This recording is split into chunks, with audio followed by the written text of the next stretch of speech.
Raghava Swami has posed 5 points for discussion, and in so doing we can explore the relevance of our Vaishnav communities in the current affairs of the world. So the first point that Maharaj brings forward is this. He's framed it in this way. What efforts has your community made in the last 2 years to bring our community closer to self-sufficiency and sustainability? So, self-sufficiency and sustainability. They're similar but different. So I live in Saranagati Eco Village. I have lived here and been involved since the beginning, some 40 years ago. Saranagati Eco Village is located in a somewhat remote valley in the mountains of southern British Columbia. It's about 4-hour drive from the big city of Vancouver. So much of what I have to say today, over the next few minutes, is draws from my personal experience living here those years.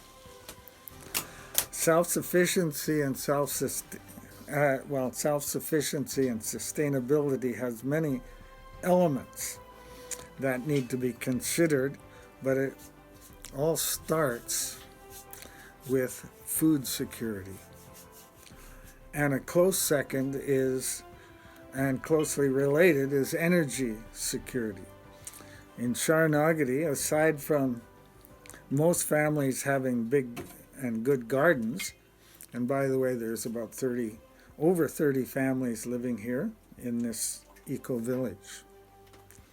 Certainly, the global systems are highly centralized and controlled by foreign actors, leaving communities vulnerable in the political and economic whims of these foreign actors. So, local communities all over the world are really suffering due to this globalization. And these foreign actors and foreign agendas are insensitive to the needs of common people in the communities that they're living in. So, eco-village philosophy and values are just the opposite to this globalization that's taking place with multinational corporations and their systems which prioritize profit over all other values. So issues of food and energy security are best addressed by local people in their local communities. This is a foundational principle for happy and healthy communities. And unfortunately, this principle is at odds with the current prevailing narratives pushed by the mainstream media and education system and all the other systems that are bombarding us in this modern age. So Saranagati Eco Village is very much a work in progress. Self-sufficiency does not suddenly happen with the flip of a switch. Appropriate infrastructure needs to be built. New skill sets need to be learned, and perhaps most importantly, the correct mindset needs to be cultivated. And all this takes time. It doesn't happen overnight. It may even take a generation or more. So in the case of Saranagati Eco Village, progress has been slow but steady. And there are over, as I've explained, there are over 30 homes with big gardens, and most have excellent off-grid power systems with solar panels or hydroelectricity generated from the streams that are coming off the mountain and into the valley.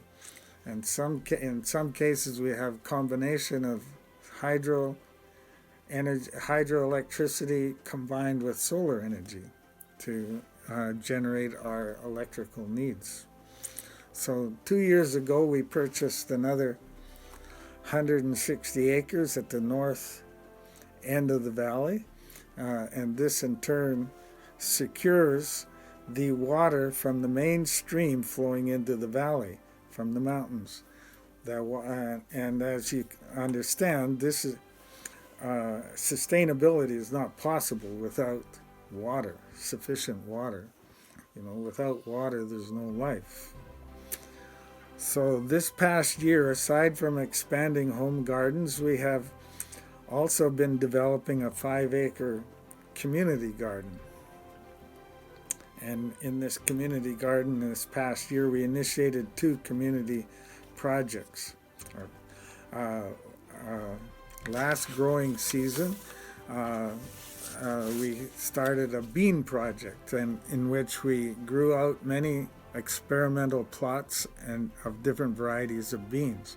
There are thousands of varieties of beans, and many of them grow really well in Saranagati, in our climate. And of course, beans are a staple in a vegan's diet, and the people living in Saranagati Eco Village are all vegans and vegetarians. And the other project on our community garden was the potato project, in which we grew out about 7 different varieties of potatoes, all for the purpose of being 100% self-sufficient in supplying all our beans and all our potatoes for an entire year for the community. So another important feature of these initiatives is the involvement and participation of our children. Our Eco Village School includes active participation in agriculture by our children. Hands-on agriculture is incorporated into the students' curriculum. So Bhakti Raghava Maharaj has posed another question for us to comment on. This is the question: what lessons can be gleaned from the COVID-19 phenomena, and how has it impacted individuals and, for that matter, entire nations, the entire world, for that matter? So much could be unpacked from this question. Certainly there has been a profound impact by COVID over the past year, and I see it continuing for quite some time to come. So without going into a lot of detail, we can say that COVID has been weaponized as a powerful tool for facilitating the Great Reset. People should become familiar with this term, the Great Reset, because it captures the major changes that globalists have in store for the immediate implementation on a global scale. COVID underscores and highlights the importance of high self-sufficiency at a local community level. It is becoming painfully obvious that centralized globalist solutions to the big issues in the world today are simply not working. Rather, they undermine and weaken local communities. So although the forces of globalism are very prominent currently, many people, nevertheless, many people are now waking up and questioning globalist policies. Policies that prioritize localization are key, as opposed to the globalist agenda, which leads to the next question. Next question has been framed like this: can Vedic sociology make a contribution in addressing the issues of the 21st century? And the short answer, of course, is yes, most certainly. Many acknowledge that the institutions in the world today are not serving the needs of people in general. The political, religious, social, educational, economic, and financial institutions operating today have been usurped by bad actors who have used these institutions for personal gain. The institutions in the world today are meant, whether it's government or private, those institutions have been created and are meant to serve the needs of people, not to be used to exploit people. So Vedic sociology, also known as Varnashram Dharma, does indeed offer positive alternatives to this failing globalist culture. New institutions that prioritize localization and the needs of people in those communities are required. Varnashram Dharma draws on ancient knowledge preserved in the Sanskrit texts. These texts describe in detail a natural culture and natural systems and divisions of society in society that are relevant even in this modern 21st century environment. So eco-villages such as Saranagati eco-village are designed to implement these ancient and natural and simple systems and solutions. Now moving on to another question. Are there practical suggestions for navigating the complexities of contemporary society? So, practical suggestions. Well, let's start with getting informed. First suggestion is information. Get informed. Information is key. Educate yourself. Seek out people and information sources that you can trust. Learn how to look behind the mask of fake news, false narratives, and mainstream media. Learn more about Vedic sociology and Varnashram Dharma. Understanding current affairs from a Vedic perspective will give you unique and profound insights and inspiration to implement Vedic values into your own life, family, and community. And some further practical suggestions. Well, grow your own food. Start small. Grow food on your balcony, on your rooftop, in your backyard, on your front lawn. It really is amazing how much food you can grow in a very small space. And it really isn't difficult. It's actually enjoyable. Just start somewhere. Start small and gradually each growing season expand. Perhaps you will have to consider moving to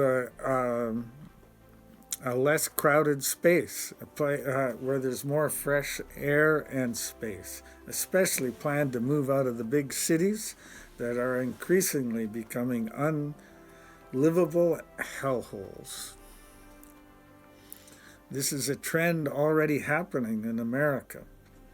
Over the past year alone, there has been a mass exodus from the big cities like New York.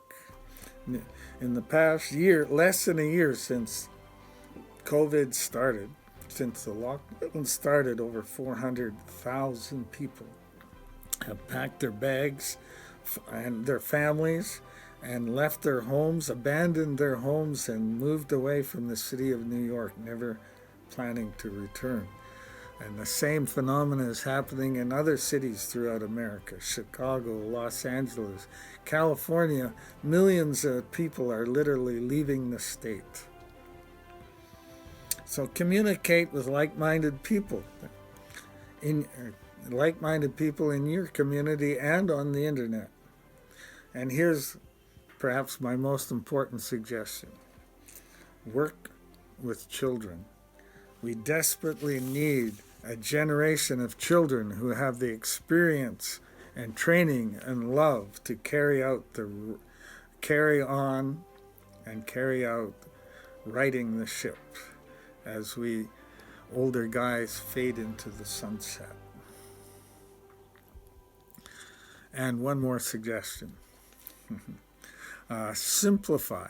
We advocate the slogan, simple living and high thinking, as the formula for achieving happiness and fulfillment in this life. So let's move on to the final question that we want to comment on. Bhakti Raghava Maharaj has framed the final topic in this way.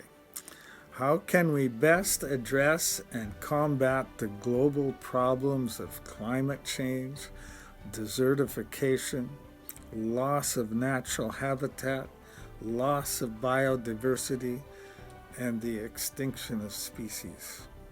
Whoa, these are big, big problems. Problems that have reached crisis levels.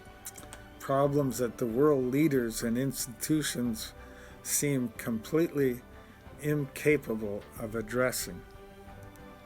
So how can eco-villages and their community members play a role in bringing about solutions? Books have been written, and more books will be written. But more than just writing books must be done. Of course, books are needed. Awareness is the first step. People need to be informed and educated. And individuals need to be open-minded enough to explore and consider new ideas. Because business as usual is clearly not working.